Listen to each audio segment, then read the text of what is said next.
अब आगे बढ़ते हैं बच्चों, अपन नेक्स्ट देखते हैं कन्फर्मेशंस ऑफ ईथेन, है ना। अभी अपन ने देखा कि कौन कौन से कंपाउंड्स में कन्फर्मेशन पॉसिबल है और कौन से कंपाउंड्स में कन्फर्मेशन नहीं हो सकता, ठीक है। तो पहला एग्जांपल यहाँ पे अपन ले रहे हैं, that is conformations of ethane. जैसा कि बेटा दिख रहा होगा, मैंने दो तरह की फॉर्मेट लिखी हुई है यहाँ पे, एक लिखा हुआ है एक्लिप्स फॉर्म और एक लिखा हुआ है staggered form, right. Eclipse form और स्टेगर्ड फॉर्म का मीनिंग क्या है, तो ये समझो आप इस तरह से कि जैसे अपन ने लास्ट टाइम एक टेट्राहेड्रल क्रिएट किया लाइकवाइज, ठीक है, ये अपन ने टेट्राहेड्रल बना दिया। अब इस टेट्राहेड्रल के रेस्पेक्ट में क्या किया, ये एक कार्बन हो गया हमारे पास, this is having a tetrahedral geometry, ये इस तरह से अपन ने इंडिकेट कर लिया इसको लाइकवाइज। ऐसे देख लो, यहाँ पे कार्बन कार्बन बॉन्ड ये वाला बना दिया, ये कार्बन कार्बन बॉन्ड हो गया, दिस इज वेज लाइन, ये आउटसाइड द प्लेन, ये dash line inside the plane, और ये हाइड्रोजन जो है हमारे पास, this is taken to be what, in the plane, ठीक है, बोर्ड के प्लेन में ले लिया, ये बाहर और ये अंदर। अब मेरे पास यहाँ पे 3 बॉन्ड और बचे हुए हैं। ये कार्बन के ऊपर जो सेकंड नंबर कार्बन है उसके लिए भी अगर बाद में मैं यहाँ पे ग्रुप को इंडिकेट करूं तो मैं उसको शो कर सकता हूं इस तरह से, ठीक है। अब आप अगर यहाँ पे देखो ध्यान से इसको, तो देखो बेटा क्या हुआ, ये वाली जो हाइड्रोजन है और ब्लू वाला जो पेन है, ये दोनों एक दूसरे के सेम प्लेन, मतलब सेम प्लेन के अंदर है and having the minimum distance with respect to each other. अभी मैंने रोटेशन करवाना शुरू नहीं किया, ठीक है, मैं कंसिडरेशन रोटेशन की नहीं कर रहा, अभी ये वाली फॉर्म बना रहा हूं। जब फर्दर एक कार्बन के 3 हाइड्रोजन्स दूसरे कार्बन के 3 हाइड्रोजन्स को कंप्लीटली एक दूसरे के रिस्पेक्ट में अगर हाइड करें, जब अपन एंडोर व्यू ले रहे हैं इसका, तो इस तरह की जो प्रोजेक्शंस होती है, इस तरह की जो फॉर्म होती है, उसको अपन बोलते हैं एक्लिप्स्ड फॉर्म। कौन सी फॉर्म बोलेंगे इसको, एक्लिप्स्ड फॉर्म। अब जरा इसको ध्यान से समझना कि ये जो फ्रंट वाला पार्ट था, इसी को अगर अपन ने यहाँ पे ऐसे रोटेट करना शुरू किया and creating the maximum distance between the groups, अब ग्रुप के बीच में मैक्सिमम डिस्टेंस क्रिएट करा रहे हैं, ठीक है, ये 3 हाइड्रोजन इधर हो गए, 3 हाइड्रोजन इधर हो गए, अभी एक्लिप्स्ड है, इसको क्या किया, एक दूसरे के रेस्पेक्ट में मैक्सिमम डिस्टेंस पे लेके आ गए, this is rotation about a single bond. तो ये जब मैक्सिमम डिस्टेंस पे अकोमोडेट होंगे तो इस तरह की फॉर्म को अपन नाम देंगे क्या, स्टेगर्ड फॉर्म। तो इसको ये कहें कि अगर एडजेसेंट कार्बन के ऊपर लगे हुए ग्रुप और एटम्स जो हैं, एडजेसेंट कार्बन के ऊपर लगे हुए जो ग्रुप और एटम्स हैं, अगर इनके बीच में डिस्टेंस मिनिमम होती है तो इस तरह की फॉर्म्स को अपन नाम देते हैं एक्लिप्स्ड फॉर्म। और अगर एडजेसेंट कार्बन के ऊपर लगे हुए ग्रुप और एटम्स जो है, इनके बीच में डिस्टेंस मैक्सिमम अगर होती है तो इसको बोलते हैं अपन स्टेगर्ड फॉर्म, ठीक है। अब आप इसको इस तरह से विजुअलाइज कर सकते हो कि जैसे अपन ने यहाँ पे ये 2 ग्रुप लिए, अब मैं यहाँ पे एक हाइड्रोजन को ऐसे पॉइंट आउट कर देता हूँ, ठीक है, that will be more easier to understand. समझना है इसको, ये हो गया हमारा फ्रंट वाला और ये हो गया बैक वाला हाइड्रोजन। अब ये दोनों अगर हाइड्रोजन हो गए तो रेस्पेक्टिवली क्या किया, इनके बीच में गैप बढ़ा रहे हैं, डिस्टेंस बढ़ रही है, बढ़ते बढ़ते बढ़ते क्या होगा, जब रोटेशन होती जाएगी तो एक पार्ट ऐसा आएगा कि जब हमारे पास कोई ये यहाँ पे रख सकते हैं अपन, क्लियर है। तो ये जो फॉर्मेट हो गया हमारे पास, ये ग्रुप और ये नीचे वाला ग्रुप जो हो गया, इनके बीच में जो डिस्टेंस है वो क्या हो गई, मैक्सिमम हो गई। इस तरह की फॉर्मेट जो है उसको स्टेगर्ड बोल रहे हैं, और ये वाली जो फॉर्मेट है हमारे पास को क्या बोल रहे हैं, एक्लिप्स्ड बोल रहे हैं। अब ये तो मैंने 2 ग्रुप के रेफरेंस में शो किया है, ऐसे ही बचे हुए ये 2 ग्रुप भी हैं और ऐसे ही बचे हुए इधर भी 2 ग्रुप भी हैं, तो अपन इन सभी ग्रुप के रेफरेंस में यही वाली बात बोलेंगे, क्लियर है। तो रेस्पेक्टिवली हमारे पास यहां पे ये इस तरह से डिफाइंड हो गया कि व्हेन द ग्रुप और atoms on adjacent atoms, adjacent atom बोल दो, एडजेसेंट कार्बन बोल दो, ये एडजेसेंट कार्बन के ऊपर ग्रुप और एटम्स जो है, if they are at the minimum distance, then such part या such form is called as what, the eclipsed form. इसको क्या बोलते हैं, एक्लिप्स्ड फॉर्म। और जब इन्हीं के बीच की डिस्टेंस मैक्सिमम हो जाएगी तो उसको अपन नाम देंगे क्या, स्टेगर्ड फॉर्म। क्या नाम देंगे इसको, स्टेगर्ड फॉर्म। अब अपन क्या करते हैं कि जैसे अपने पास ये जो रिप्रेजेंटेशन दिया हुआ है, जिसमें अपन अभी देखा कि these are the 2 valency in the plane, ये प्लेन के बाहर और ये प्लेन के अंदर, तो ये जो प्रोजेक्शन है या ये जो फॉर्म है हमारे पास, इसको बोलते हैं वेज एंड डैश रिप्रेजेंटेशन। क्या बोलेंगे इसको, wedge and dash representation. Molecule को डिफरेंट डिफरेंट तरह से अगर व्यू किया जाता है तो उसके रेफरेंस में हमारे पास अलग अलग तरह की फॉर्मेशंस क्रिएट होती है। जैसे हमारे पास न्यूमैन प्रोजेक्शंस, अब कैसे न्यूमैन प्रोजेक्शन क्या होती है, तो अगर बाय द वे मैं यहां पे ये कहूं कि सपोज इस मॉलिक्यूल को अपने किसी एंड से पर्टिकुलरली व्यू किया, तो जब इसको इसी एंड से व्यू करूंगा तो रेस्पेक्टिवली मेरे पास यहाँ पे क्या होगा, ये वाला जो कार्बन है जहां से मैंने देखना शुरू किया, रेस्पेक्टिवली ये एक हाइड्रोजन हो गया, ये दूसरा हाइड्रोजन हो गया और ये तीसरा हाइड्रोजन हो गया, क्लियर है। ये हो गया मेरे पास इस कार्बन के रेस्पेक्ट में इन 3 हाइड्रोजन की ज्योमेट्री। फिर से देख लो इसको, ये मैं एक हाथ पे यहाँ पे टेट्राहेड्रल क्रिएट कर देता हूं, like we are creating this as a tetrahedral. ये देखना बेटा आप ध्यान से, अपन ने क्या किया, ये 3 ग्रुप्स यहाँ पे इस तरह से इंडिकेट किए। Now I am a viewer, मैं इसको यहाँ से देख रहा हूँ। आप जब इसको ऐसे देखोगे तो ये तो हो गया तुम्हारा एक हाइड्रोजन, ये हो गया तुम्हारा दूसरा हाइड्रोजन, और ये हो गया तुम्हारा तीसरा hydrogen. This is the front carbon. ये क्या बोलेंगे इसको? Front carbon. तो front carbon has been shown by dot, है ना, इसको इंडिकेट किया अपन ने डॉट से, फ्रंट कार्बन एटम। अच्छा, इस रेफरेंस के हिसाब से अगर बाय द वे व्यू कर रहे हैं, और ये वाला पार्ट अगर मैंने यहाँ पे पीछे वाले कार्बन के लिए बनाया, तो पीछे वाले कार्बन को शो करेंगे सर्कल से, जो इसके रेस्पेक्टिव में, जैसे ये वाला पार्ट अपन ने यहाँ पे शो किया इस तरह से, ऐसे ही हमारे पास क्या होगा, यही का ये पार्ट पीछे भी दे रखा है, 3 ग्रुप इधर तुम्हारी तरफ पॉइंट आउट करते हुए, 3 ग्रुप इधर बोर्ड की तरफ पॉइंट आउट करते हुए। तो ये जो रियर पीछे वाला कार्बन है, इसको शो किया सर्कल से, और उसके ऊपर जो हाइड्रोजन की पोजीशन है उनको अगर मैं इंडिकेट करूं तो मैं लिख सकता हूं यहाँ पे इस तरह से। ठीक, फिर से समझ लो, ये फ्रंट वाला कार्बन हो गया जिसके रिस्पेक्ट में हाइड्रोजन हाइड्रोजन हाइड्रोजन, तो 1 2 3, ये फ्रंट साइड से व्यू हो गया इस कंपाउंड का। और अगर रियर साइड से देखना है, मतलब इसके रिस्पेक्ट में जो पीछे वाला कार्बन है उसको अगर आप देखोगे तो पीछे वाला कार्बन आपका ये वाला नजर आएगा। क्लियर? तो एक हो गया फ्रंट, एक हो गया rear. This is the rear carbon. अब अगर मतलब इन दोनों को मेरे को एक साथ ज्वाइंटली लिखना होगा तो किस तरह से रिप्रेजेंट कर सकता हूं मैं यहाँ पे इसको? तो I can write like this. ठीक है, ये तो हुआ डॉट, डॉट वाले पार्ट को तो अपन ने इंडिकेट किया यहाँ पे इस तरह से, this is taken to be the front carbon. और जो पीछे वाला कार्बन है हमारे पास, उस पीछे वाले कार्बन को अपन ने इंडिकेट कर दिया ऐसे, वैलेंसी सर्कल के वहां से शुरू करना। तो ये जो फॉर्मेट बनी अपनी, इस वाले पार्ट को अपन बोल रहे हैं एक्लिप्स फॉर्म, है ना। दिख रहा होगा कि यहाँ पे एक दूसरे के आगे पीछे हाइड्रोजन दे रखे हैं, दे आर हाइडिंग टुगेदर। ठीक है, तो एक दूसरे को अगर हाइड कर रहे होंगे तो रेस्पेक्टिवली ये वाला फॉर्म हमारे पास कहलाएगा एक्लिप्स। और इसको बोलते हैं अपन न्यूमैन प्रोजेक्शन। इसको बोलेंगे क्या? This is called Newman projection, right.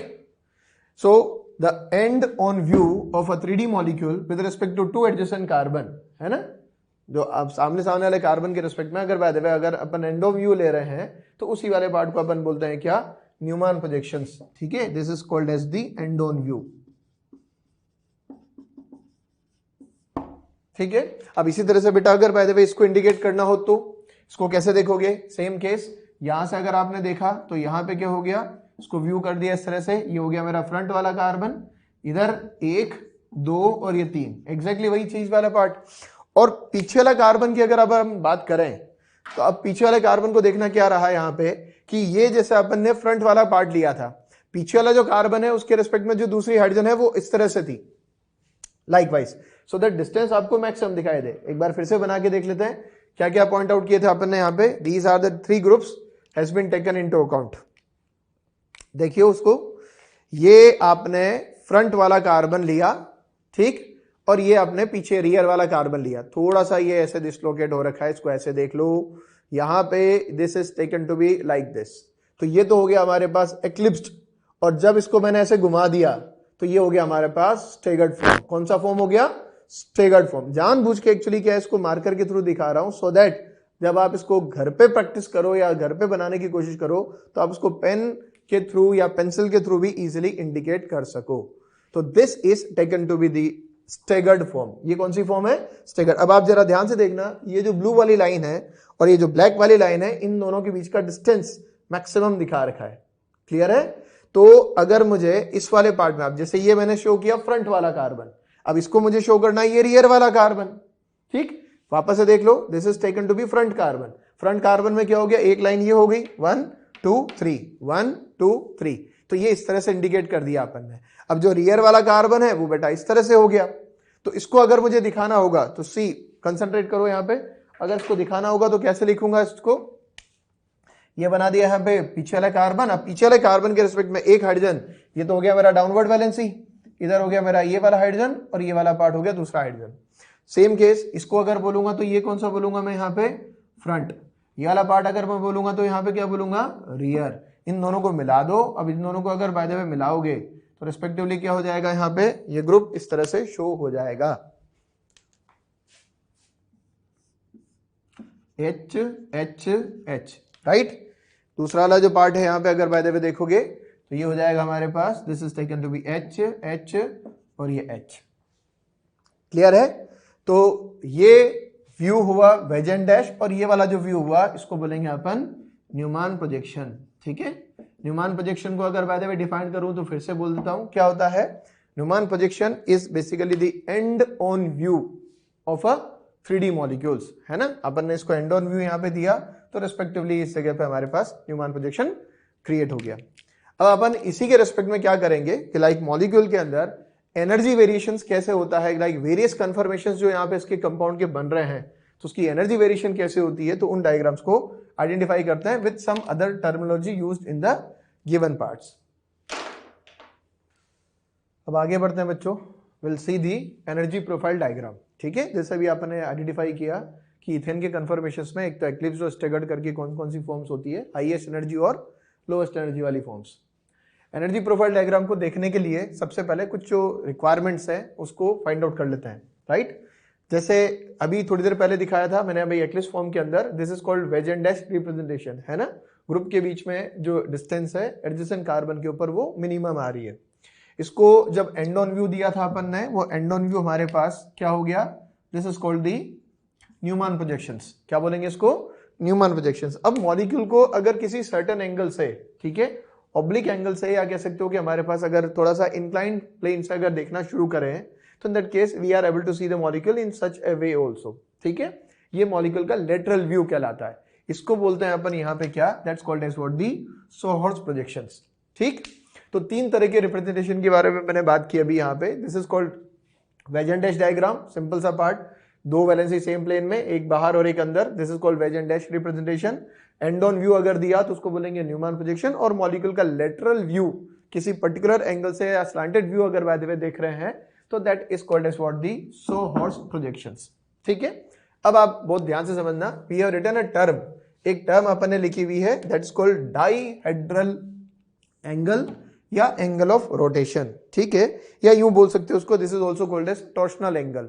क्या मीनिंग होता है टॉर्शनल एंगल वाले पार्ट का, आइडेंटिफाई कर लेते हैं। वैसे तो मैथमेटिकली देखो डाइहेड्रल एंगल का मीनिंग क्या होता है। मैथमेटिकली अगर बात करें डाइहेड्रल एंगल तो it is the angle between the two planes. अब आप ऐसे समझना बच्चे, राइट, कि जैसे मैंने यहाँ पे कार्बन कार्बन बॉन्ड रखा, ठीक है, that is taken to be a source part. इस प्रोजेक्शन की अपन यहाँ पे हेल्प ले रहे हैं to find out this case. अब जरा इसको ध्यान से देखना, जहां मैंने फिंगर रख रखी है, ये वाला हाइड्रोजन और ये वाला हाइड्रोजन दोनों बेसिकली एक ही पार्ट को रिप्रेजेंटेशन दे रहा है। ठीक है, let us take this as what, the HX। Clear? अब अपने पास यहाँ पे क्या हो गया, HX के रेस्पेक्ट में अगर बात करूं तो ये वाली लाइन और ये वाली लाइन, ठीक है, दो लाइन मिलके यहाँ पे क्या हो गया, ये क्रिएटेड अ प्लेन। ठीक है, अब आप ये मान के चलो कि अगर इस हाइड्रोजन के रेफरेंस में ये वाला जो हाइड्रोजन है वो तो बेसिकली इसी प्लेन में आ रहा है, तो अगर वो इसी प्लेन में आ रहा है तो रेस्पेक्टिवली क्या है कि यहां से लेके यहां तक अगर हाइड्रोजन होगा तो इनके बीच में, if they are in the same plane, तो इनके बीच का जो एंगल रहेगा एडजेसेंट कार्बन एटम के ऊपर, इनके बीच का एंगल रहेगा 0 डिग्री। अब आप क्या कर रहे हो, जब रोटेशन करवाना शुरू कर रहे हो तो रोटेशन करवाने के दौरान क्या हो रहा है, इनके बीच में एंगल क्रिएट हो रहा है। जैसे इनके बीच में एंगल क्रिएट हो रहा है तो रेस्पेक्टिवली इसी हाइड्रोजन की जो पोजीशन है उसी पोजीशन को मैंने क्या किया, यहाँ पे रोटेट करके यहाँ ला दिया। लेट अज्यूम जैसे ही मैंने इसको रोटेट करके यहाँ ला दिया तो रेस्पेक्टिवली इनके बीच का जो एंगल क्रिएट हुआ, ठीक, लिसन इट वेरी केयरफुली, ये वाला पार्ट है बेटा, दोनों इंडेक्स फिंगर एक दूसरे के आगे पीछे है, 0 डिग्री एंगल हो गया। अब आपने कुछ रोटेशन करवाना शुरू किया, जैसे ही रोटेशन करवाना शुरू किया तो रेस्पेक्टिवली क्या हो गया, इनके रेस्पेक्ट में अगर देखेंगे तो there will be some angle created. तो इनके बीच में जो एंगल यहाँ पे क्रिएट हो रहा है, this angle itself is called as what, the angle of rotation और दी डाइहेड्रल एंगल। आप इसको ऐसे देख लो, HXCC, एक तो ये वाला प्लेन अज्यूम कर लिया अपन ने, और एक दूसरा वाला प्लेन अपन ने यहाँ पे इस तरह से बना दिया जो CCHY वाले पार्ट के रेस्पेक्ट में क्रिएट किया हुआ है। तो इन दोनों के बीच में जो एंगल क्रिएट हुआ है ये वाला, this is called as what, the dihedral angle. इसी डाइहेड्रल एंगल के रेस्पेक्ट में we are able to get the different kind of energy forms for the given molecule। अब जैसे मान लो मेरे को प्रोपेन के लिए अलग अलग डाइहेड्रल एंगल के ऊपर अलग अलग प्रोजेक्शंस को शो करना है, या कह सकते हो कि अलग अलग कंफर्मेशन को शो करना है, तो कैसे शो करेंगे, तो लेट अस फाइंड आउट दोस पार्ट। मैं इसको होल्ड कर रहा हूं भी यहाँ पे, आप इसको वीडियो को पोस्ट करते हुए क्या करना, इन सारे डायग्राम्स को अच्छे से ड्रॉ कर लेना। फिर से एक्सप्लेन कर देता हूं क्या क्या था। This is called wedge and dash representation, जब मॉलिक्यूल को किसी पर्टिकुलर एंड से व्यू कर रहे हैं, फ्रंट कार्बन डॉट से दिखा रहे हैं, रियर कार्बन सर्कल से दिखा रहे हैं, this is called Newman projection. और अगर बाय द वे मॉलिक्यूल को किसी पर्टिकुलर लेटरल व्यू दे रहे हैं, या कह सकते हैं कि किसी ऑब्लिक एंगल से अगर व्यू कर रहे हैं, तो उस वाले केसेस में हमारे पास इस वाले पार्ट को बोलते हैं सोहर्ट्ज प्रोजेक्शंस। ठीक है, मॉलिक्यूल को अलग अलग रिप्रेजेंट करने का तरीका है। लेटर ऑन हम एक प्रोजेक्शन की और बात करेंगे, 2D projection of a 3D molecule with respect to horizontal और वर्टिकल लाइन, उसको बोलेंगे फिशर प्रोजेक्शन फॉर्मूला, वो पढ़ेंगे अपन ऑप्टिकल आइसोमेरिज्म में। ठीक है, अब अपन ये देख लेते हैं कि डाइहेड्रल एंगल के रेफरेंस में एनर्जी प्रोफाइल डायग्राम किस तरह से ड्रॉ किया जाता है फॉर द इथेन।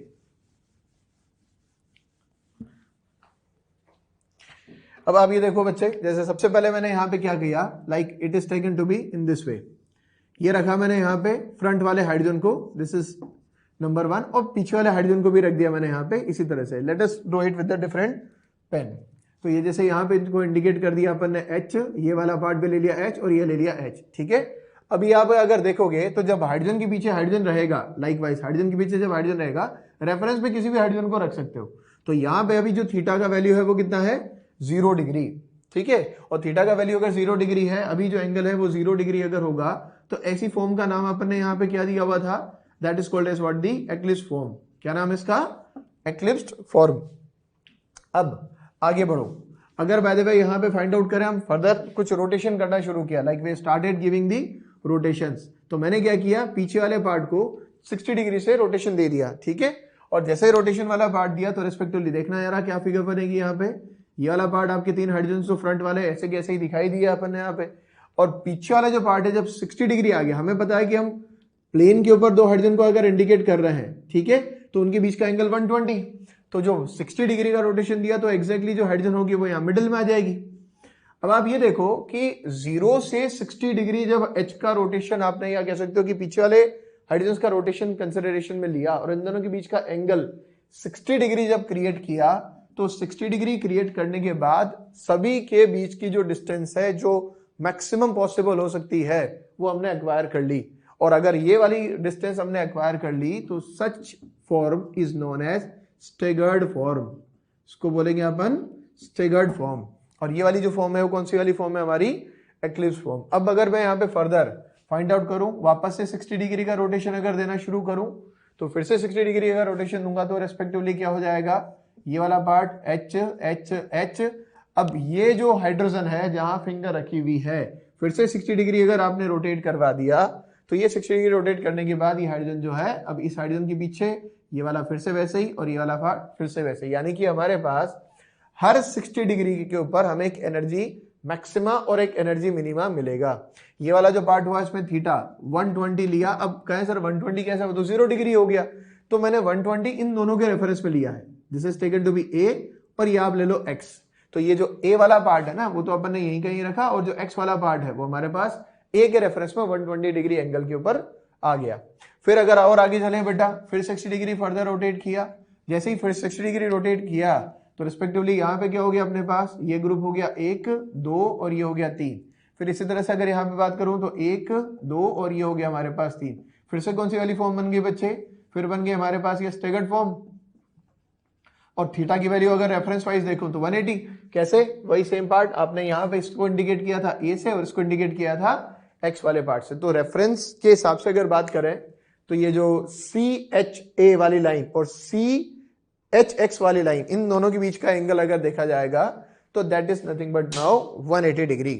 दोनों जो थंब है एक दूसरे के रेफरेंस में कहां पे आ गए, 180 डिग्री पे आ गए। This is called staggered form. अब अपन एनर्जी प्रोफाइल डायग्राम ड्रॉ करें। एनर्जी प्रोफाइल डायग्राम को ड्रॉ करेंगे तो क्या रहेगा, सी वेल अपने पास यहां पे ये ले लो आप इस तरह से 2 पार्ट, इधर आपने ले लिया यहाँ पे theta, this is called again the dihedral angle, angle of rotation की बात कर रहे हैं यहाँ पे, ठीक है, या इसको अपन टॉर्शनल एंगल की भी बोल सकते हैं। अब इसके अंदर अगर बात करूं, ये ले लिया अपन ने यहाँ पे एनर्जी वैल्यू। सबसे पहले theta is equal to 0 degree है, 0 डिग्री अगर बाय द वे रखा तो एनर्जी वैल्यू हाईएस्ट या लोवेस्ट, ये देख के बताओ कि इनमें से कौन सा वाला फॉर्म ज्यादा स्टेबल हो रहा है, एक्लिप्स फॉर्म ज्यादा स्टेबल हो रहा है या स्टेगर्ड फॉर्म ज्यादा स्टेबल हो रहा है।